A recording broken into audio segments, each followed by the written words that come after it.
सज्जनों, वृश्चिक राशि वालों के लिए ये जो मई का महीना है, ये कैसा रहने वाला है, क्या-क्या उतार-चढ़ाव इसमें देखने को मिलेंगे, तो ये जानकारियाँ हम आपको देने का प्रयास कर रहे हैं। लेकिन कुछ भी चीज़ पूछने से पहले सबसे पहली बात तो ये है, आखिरी तक तो आप वीडियो देखते नहीं हैं, जो भी हमारी सूचना है, वो ऐसे कैसे ही रह जाती है। किसी भी जानकारी के लिए फ़ोन करने से पहले ये आप देख लीजिएगा कि आपके पास जन्म की तारीख, महीना, सन, समय और जन्म स्थान है या नहीं है। अगर ये चीज़ नहीं है तो आपका फ़ोन करना व्यर्थ हो जाएगा, तो इनका होना ज़रूरी है। दूसरी बात ये है, अब वृश्चिक राशि वालों के कुछ ग्रह चेंज हुए हैं। वृश्चिक राशि के सबसे पहली बात ये है कि शनि की ढैया चल रही थी, वो शनि की ढैया समाप्त हो चुकी है और बृहस्पति आपके सप्तम स्थान में चल रहे थे, बृहस्पति अब आपके 8वें स्थान में चले जाएंगे, जो कि अच्छे परिणाम देने वाले नहीं हैं। धन की वृद्धि करेंगे और प्रॉपर्टी की वृद्धि करेंगे, लेकिन स्वास्थ्य संबंधी कुछ ना कुछ दिक्कत आपको प्राप्त होती रहेगी। राहु जो है वो आपके पंचम स्थान में थे और वो अब 18 मई को आपके चतुर्थ स्थान में आ जाएंगे। कई प्रकार की अकारण अनायास कोई ना कोई चिंता जो है ये पैदा करते रहेंगे। प्रॉपर्टी संबंध भी कोई ना कोई विवाद जो है ये पैदा करेंगे। हर चीज के अंदर ये बाधक होंगे, तो आपको चाहिए राहु की शांति करवा देना, वो सबसे आवश्यक है। तो इससे आपकी बहुत सी समस्याओं का अंत हो जाएगा। और अब मैं आपको दैनिक राशिफल देने का प्रयास कर रहा हूं।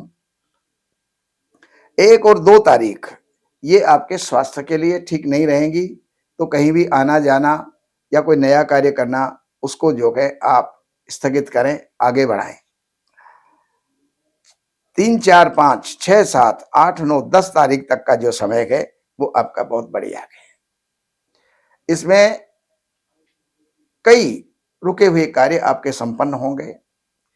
कई ऐसे भी कार्य होंगे जो आपको चमत्कृत कर देंगे कि ऐसा तो हमने सोचा भी नहीं था, जो काम परमात्मा ने हमारा करवा दिया। तो ये सारी बातें आपके जीवन में होंगी। अब मैं आगे चलता हूं।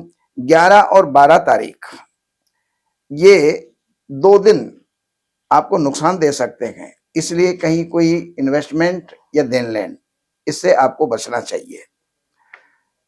13, 14, 15, 16, 17, 18, 19 तारीख ये 7 दिन आपके लिए बहुत ही महत्वपूर्ण हैं। रुके हुए जितने भी कार्य हैं उनको आप पूरा कर सकते हैं और पूरे होंगे भी। कई अवसर आपको प्राप्त होंगे और उन अवसरों को प्राप्त करके आपको लाभ उठाना चाहिए। और इसके अलावा 20-21 तारीख ये आपको थोड़ी चिंताजनक रहेगी। भगवान शिव का स्मरण करके इस समय को पार करें।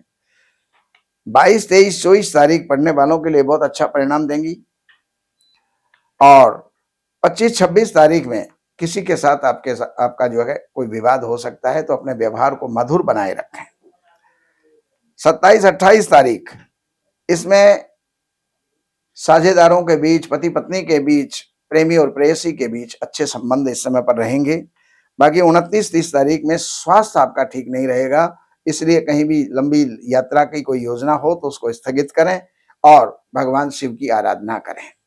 31 तारीख आपके लिए यात्राप्रद है, अच्छा परिणाम देने वाली है, उसका लाभ आपको लेना चाहिए। तो ये जानकारियां मैंने आपको दी। बाकी जानकारियों के लिए इन नंबरों पर संपर्क करके, कार्यालय से अपॉइंटमेंट लेकर के, अगर आपके पास जन्म की तारीख, टाइम, समय और जन्म स्थान ये सब हैं, तो आप संपर्क करके लाभ उठा सकते हैं। और अगर आपके पास ये चीज नहीं है तो फोन करने से आपको कोई फायदा नहीं होगा। तो ये जानकारी मैंने आपको दी। बाकी एक विशेष सूचना और दे देता हूं।